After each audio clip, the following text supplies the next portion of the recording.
Pada pertemuan sebelumnya, kita sudah belajar perkembangan teori atom, mulai dari teori atom Dalton, teori atom Thomson, teori atom Rutherford, teori atom Niels Bohr, dan teori atom yang terakhir adalah teori atom mekanika kuantum.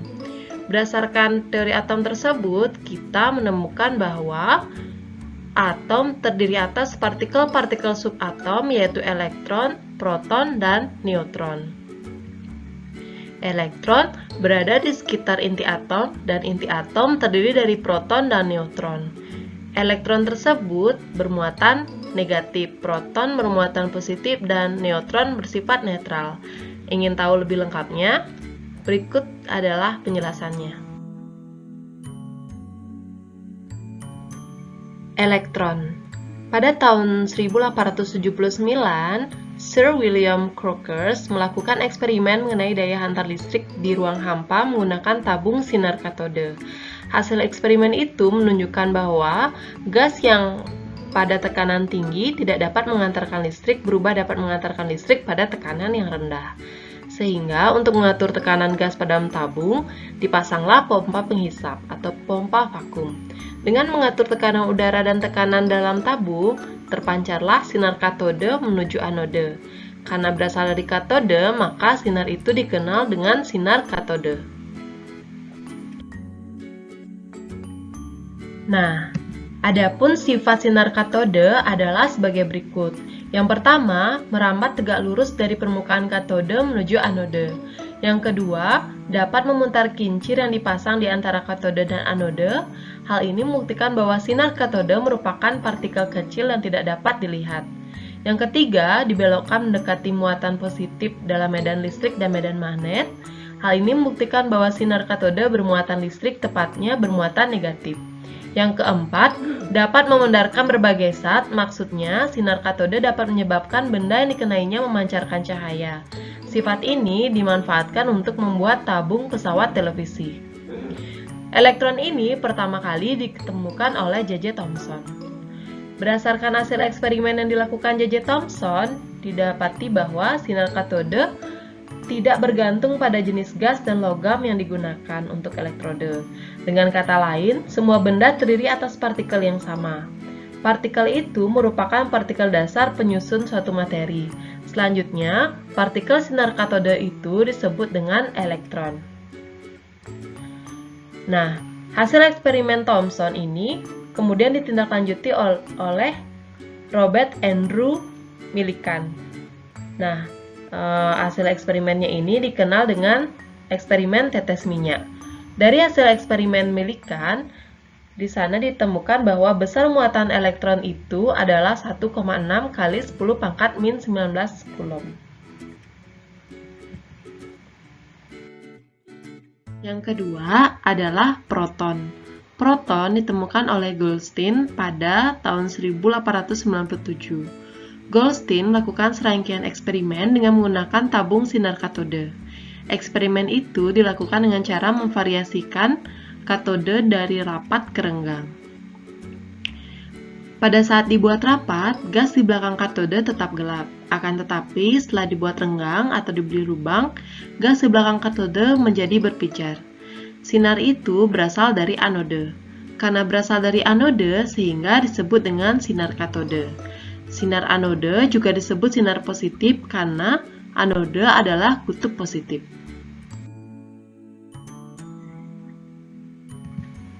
Adapun sifat dari sinar anode ini, yang pertama dapat memutar kincir sehingga merupakan radiasi partikel. Yang kedua, dapat dibelokkan medan listrik atau medan magnet menuju kutub negatif sehingga sinar anode bersifat positif. Ukuran partikel sinar anode bergantung pada jenis gas dalam tabung. Ukuran terkecil terjadi jika dalam tabung menggunakan gas hidrogen. Selanjutnya, partikel sinar anode disebut dengan proton. Nah, massa dari proton ini adalah 1 SMA atau sama dengan 1,67 kali 10 pangkat min 24 gram. Dan muatan proton adalah positif atau 1,6 kali 10 pangkat min 19. Jadi, proton itu ada di inti atom. Inti atom itu terdiri dari proton dan neutron. Sekarang, kita akan bahas tentang Neutron. Neutron ditemukan oleh Chadwick dengan hasil eksperimennya menembakkan partikel alfa pada lempeng berilium. Eksperimen itu menunjukkan bahwa setelah ditembakkan partikel alfa, berilium memancarkan suatu partikel yang berdaya tembus tinggi dan tidak berpengaruh oleh medan listrik dan medan magnet. Partikel itu kemudian disebut dengan neutron. Neutron tidak bermuatan dan bermassa hampir sama dengan massa proton. Massa neutron adalah 1,6749 kali 10 pangkat min 24 gram. Nah, berikut adalah tabel partikel penyusun atom. Nah, yang mana proton dilambangkan dengan P, neutron dilambangkan dengan N, elektron dilambangkan dengan E. Proton bermuatan positif, neutron netral, dan elektron bermuatan negatif.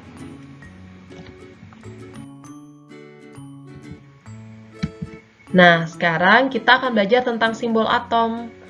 Simbol atom, ini Ibu berikan gambarnya, X, ada A, dan Z.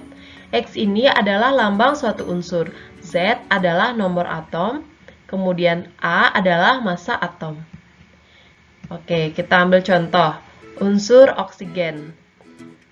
Oksigen. Lambang unsurnya adalah O, nomor massanya adalah 16, nomor atomnya adalah 8. Begitu juga dengan Na. Lambang unsurnya adalah Na, nomor massanya adalah 24, kemudian nomor atomnya adalah 11.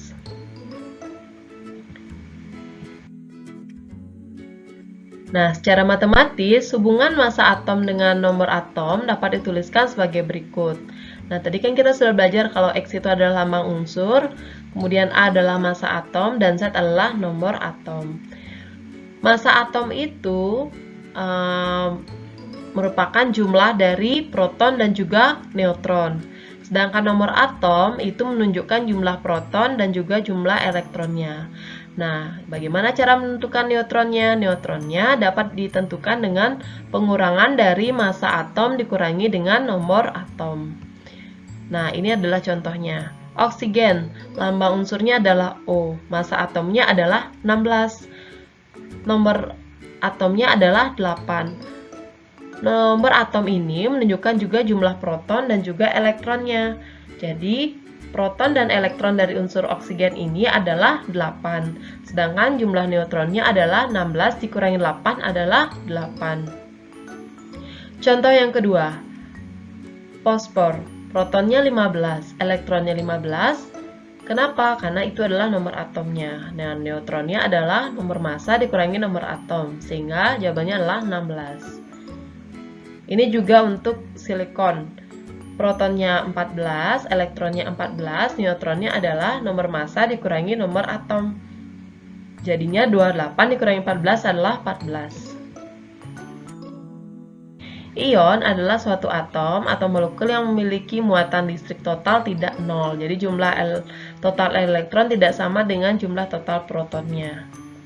Nah, untuk ion yang positif, jumlah protonnya sama dengan nomor atom, neutronnya juga sama caranya. Yang berbeda hanya elektronnya, karena dia membentuk ion positif, artinya dia melepas elektron, sehingga jumlah positifnya lebih banyak.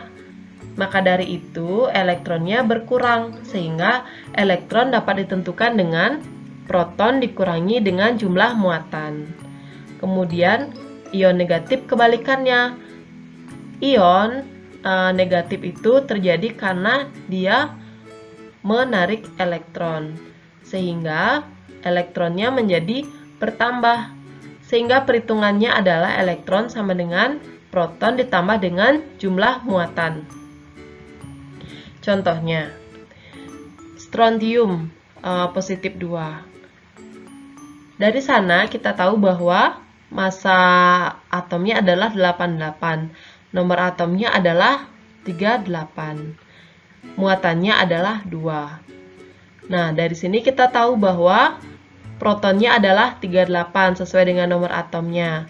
Kemudian neutronnya bagaimana? Neutronnya dikurangi nomor massa dikurangi dengan nomor atom. 88 dikurangi 38 adalah 50. Nah, yang berubah hanya elektron. Karena tadi Ibu bilang bahwa positif 2 artinya dia melepaskan elektron, sehingga menjadi positif 2. Elektronnya menjadi proton dikurangi dengan jumlah muatannya. Muatannya ada 2, 38 dikurangi 2 adalah 36.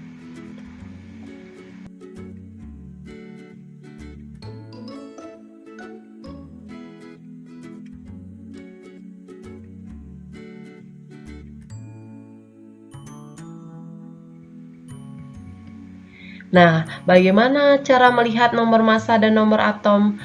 Nomor massa dan nomor atom itu bisa kita lihat dari tabel periodik unsur.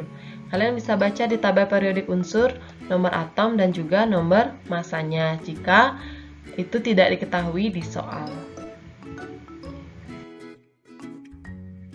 Nah, Ibu akan memberikan kalian suatu contoh soal. Suatu unsur X memiliki nomor atom 18 dan nomor massa 40. Dapat disimpulkan bahwa pada satu atom X mempunyai, nah ini adalah simbol atomnya, X. Tadi 40 itu adalah nomor massanya, 18 adalah nomor atomnya.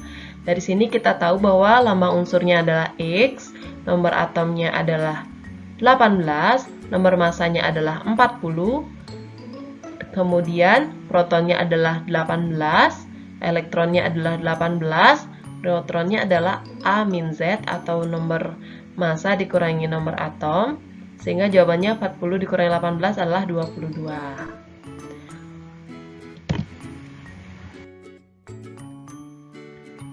Nah, selanjutnya kita akan belajar tentang isotop, isoton, dan juga isobar. Isotop adalah atom-atom unsur yang sama, jumlah protonnya sama, tetapi jumlah neutronnya berbeda. Kemudian isobar adalah atom-atom unsur yang berbeda, nomor atom berbeda, tetapi nomor massanya sama. Dan isoton adalah atom-atom unsur yang berbeda, nomor atom berbeda, tetapi memiliki jumlah neutron yang sama. Contohnya, isotop.